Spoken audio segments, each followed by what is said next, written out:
Well, thank you, and thanks to all the gathered delegates and luminaries and media professionals, and thanks especially to the hosts of the Munich Security Conference for being able to put on such an incredible event. We're, of course, thrilled to be here. We're happy to be here. And, you know, one of the things that I wanted to talk about today is, of course, our shared values. And what I worry about is the threat from within, the retreat of Europe from some of its most fundamental values, values shared with the United States of America. And I say ourselves because I fundamentally believe that we are on the same team. We must do more than talk about democratic values, we must live them.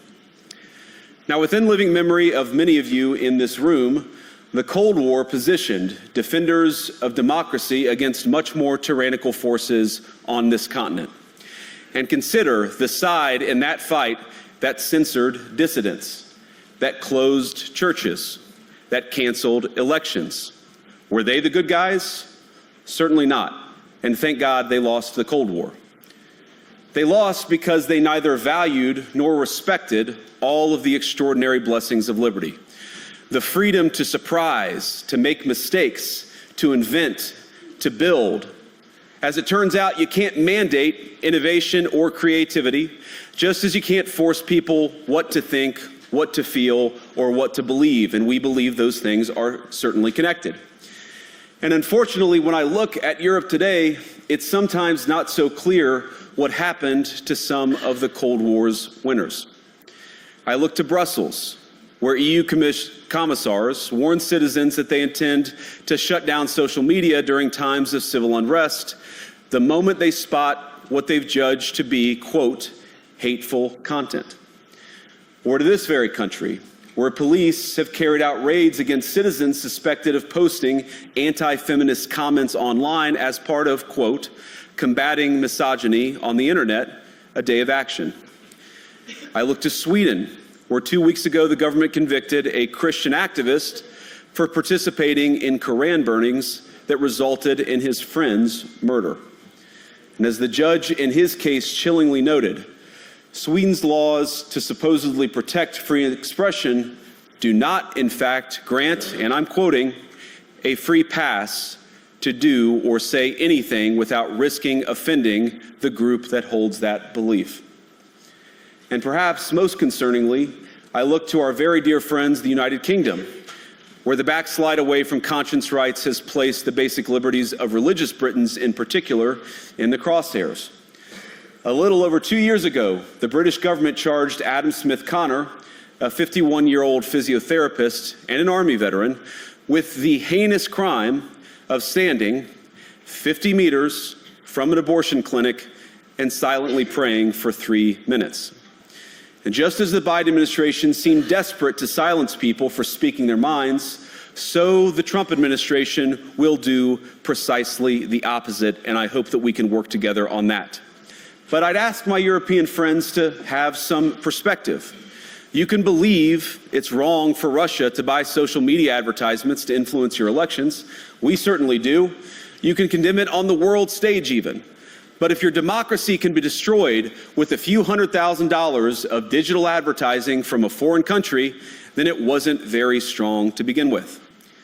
Now, to many of us on the other side of the Atlantic, it looks more and more like old entrenched interests hiding behind ugly Soviet-era words like misinformation and disinformation, who simply don't like the idea that somebody with an alternative viewpoint might express a different opinion or, God forbid, vote a different way or, even worse, win an election.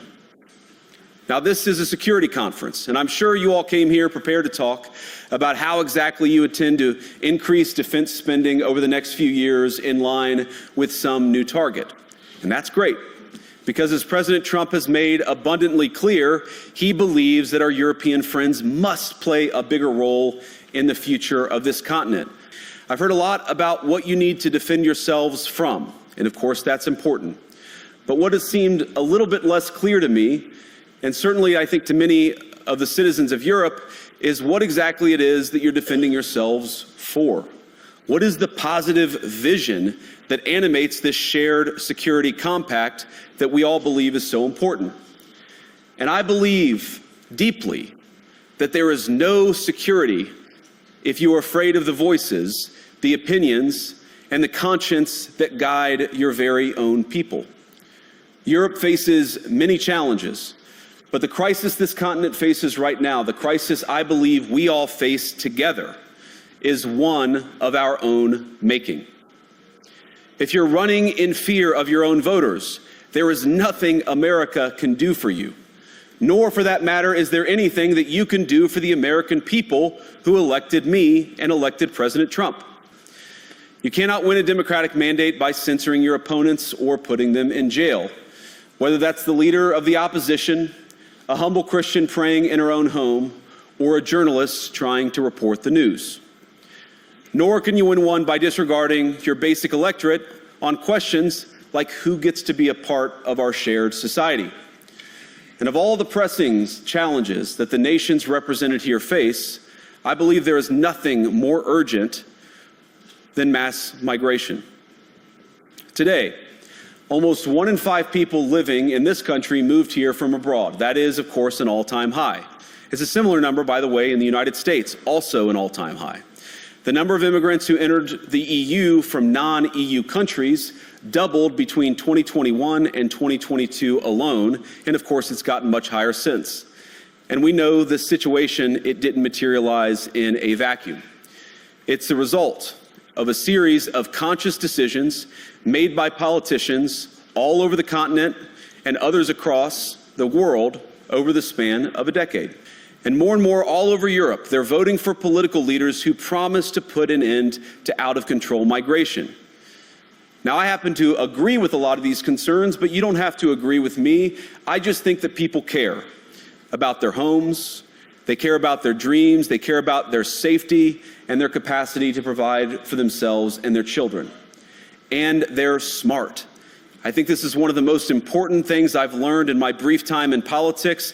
Contrary to what you might hear a couple mountains over in Davos, I believe that dismissing people, dismissing their concerns, or worse yet, shutting down media, shutting down elections, or shutting people out of the political process protects nothing. In fact, it is the most surefire way to destroy democracy. And speaking up and expressing opinions isn't election interference. Even when people express views outside your own country, and even when those people are very influential. And trust me, I say this with all humor, if American democracy can survive 10 years of Greta Thunberg scolding, you guys can survive a few months of Elon Musk. But what no democracy, American, German, or European, will survive is telling millions of voters that their thoughts and concerns, their aspirations, their pleas for relief are invalid or unworthy of even being considered. Democracy rests on the sacred principle that the voice of the people matters. There's no room for firewalls. You either uphold the principle or you don't. Europeans, the people, have a voice. European leaders have a choice.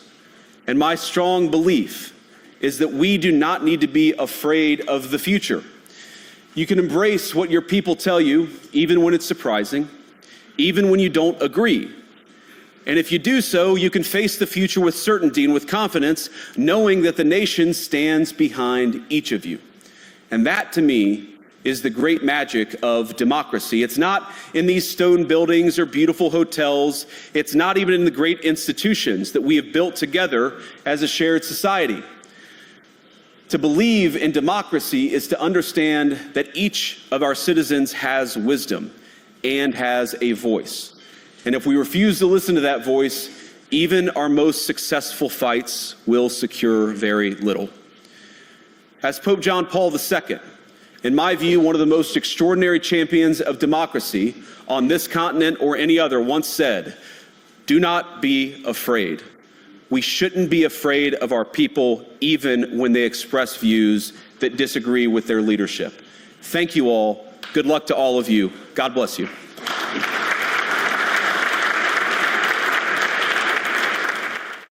With Ewald von Kleist, this conference started as a transatlantic conference. After the speech of Vice President Vance on Friday, we have to fear that our common value base is not that common anymore.